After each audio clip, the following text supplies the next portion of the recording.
So in this PowerPoint, we're going to look at Chapter 3, page 13, up until Chapter 9, page 59.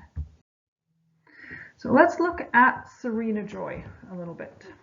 So we'll look at the characterization for her particular character. First of all, her name. There's definitely an ironic meaning behind her name.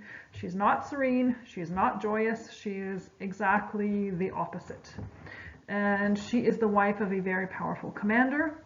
And the wives, of course, as far as women are concerned, they are of a high status, but overall in society, they're not expected to do very much. A lot of their rights have been taken away from them. So what does she do during the day? Well, she gardens, she knits. It's a way of keeping the wives busy. And Offred asked some questions about the knitting. Why is it that the wives are knitting these scarves for the angels? She doesn't really believe they're going to the angels. It's just to keep the wives busy. So in terms of her appearance, she has thin arched lines for her brows. Her eyes are a flat, hostile blue. Her chin is clenched like a fist. So we definitely get an impression of her as being intimidating, as being harsh. She's definitely not very happy to have Offred in the home with her, but Offred is a necessity. But it's still someone that she has to put up with. She's not happy at all about the situation.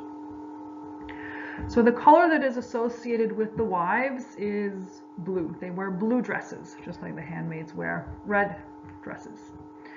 So the quotes here, you have a light blue veil, her blue waist, the flat, hostile blue of a midsummer day. So she's often referred to with the color blue. So why blue for the wives? Well, first of all, blue tends to be a very cold color. So this reflects Serena Joy's very cool personality. Right? She has a cold personality. It's also a color that is associated with royalty, and that reflects her prestige in that society. And it's also associated with the Virgin Mary and her role as a mother, because the wives, of course, one of the things that they want the most in this society is to have a child. And then when it comes to the power that she has over the other women, especially over the handmaids, Offred at one point she reflects, they can hit us, there's scriptural precedent, but not with any implement, only with their hands. So the wives definitely have total power and control over the handmaids who are in their homes. And even when Offred first comes to the house, Serena Joy makes it obvious immediately who is in charge. She doesn't let Offred in immediately, right? She blocks the entrance.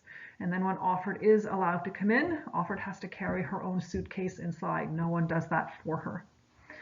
And Offred begins to reflect on Serena Joy, what she looks like, and she actually recognizes her. And Serena Joy used to be part of a show called the Growing Souls Gospel Hour. So she was a very, very religious woman, and she sang on this TV show that was broadcast on national television. And if you read it a little bit later, up until page 50, you can see that Serena Joy wasn't just a singer on this program. It got to the point where she became very interested in changes in society. So she became an advocate for Gilead. She began to give a lot of speeches. And she was one of the proponents of this particular society. You'll also see the importance of religious greetings. So there is a lot of language in the novel that is a reflection of the Bible. First of all, there is blessed be the fruit. And this comes from the prayer Hail Mary, which you might remember. So blessed be the fruit of thy womb, Jesus, which means that, of course, the fruit refers to children. So it refers to fertility. And the response to that is, may the Lord open. So may God make you fertile. And another greeting, in order to say goodbye, is under his eye. And that's a reminder that everyone is seen by God, but not just by God, because eye also refers to the eyes, the ones who are the spies in society. And when it comes to Offred, so her characterization. So we don't know that much about the way that she looks physically. There are a few short descriptions here and there, but not that much. So what type of personality does she have? So we see at one point on page 8 where she says, there's a lot that doesn't bear thinking about. Thinking can hurt your chances, and I intend to last. So she's not happy at all about her situation, but she intends to get past it. She's very determined, so you definitely get a sense of her determination. The door of the room, not my room, I refuse to say my, is not locked. So in this house now, she does not feel at home there. It is not her home, it is not her room, and she can't use the words my. It's a room, that's all it is. But later on page 54, she does call it mine. So she begins to resign herself to her situation and to accept it. And we definitely see that there's a lot of antagonism between her and the Marthas, especially with Rita. They don't necessarily get along very well. And of course, there is the antagonism between Offred and Serena Joy. So I am a reproach to her and a necessity. So if Serena Joy wants to have children, she must have a handmaid, even though she does not want a handmaid in the house. And we also learned that Offred has a daughter, and she also has a husband called Luke, and she does not know what happened to him.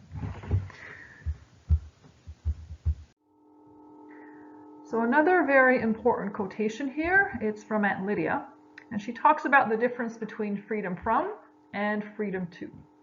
There is more than one kind of freedom, said Aunt Lydia. Freedom to and freedom from. In the days of anarchy, it was freedom to. Now you are being given freedom from. Don't underrate it. So what does she mean by this? Well, in Gilead, they say that women are protected. They're protected from different things. They're protected from violence. They're protected from objectification. And this is done by keeping them safe, by treating them a lot the way that you would treat a child, for example. So a child is not completely independent, need to be looked after. And this is how they treat women. So in the past, before Gilead, women had freedom too. So they had freedom to dress any way that they liked. They could see whoever they wanted. So they had the freedom to live their lives the way that they wanted to. And we can see some of the elements here of rigid social control and also a fear of the government. So there are some tourists, these Japanese tourists, who visit Gilead. So despite the fact that there's a war nearby, in Gilead itself, it's fairly safe. So she sees some tourists and they ask her if she's happy. Of course, she feels very uncomfortable, but she does not tell them the truth. She's very afraid of what would happen to her if she did tell them the truth. So she lies and says that yes, she is very happy. But in reality, it's completely the opposite. And also there's the fact that they're not allowed in different areas. They're not allowed to take the subway. They're not allowed to go beyond certain points when they go on their walks. So they have a certain limited freedom of movement. And another thing that is designed to instill fear in the members of society is the wall. So we have salvagings, there are executions, and all of those bodies hang on the wall so that everyone can see them. So this is a message to the population. And the types of people who are executed, it could be political dissidents, it could be doctors who performed abortions, it could be what they call gender traitors, people who are homosexuals. And then we see Moira, who is Offred's best friend, who was Offred's best friend in the time before. Moira is unconventional, she's a free thinker, she's very different from Offred, even though they are best friends. She's also a lesbian who supports LGBTQ rights. And we have Offred's mother, who is also an activist, a feminist activist.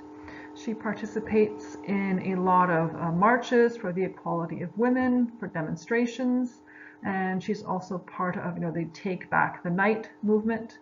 So again, she is very different from Offred. So these two women are the symbol of rebellion.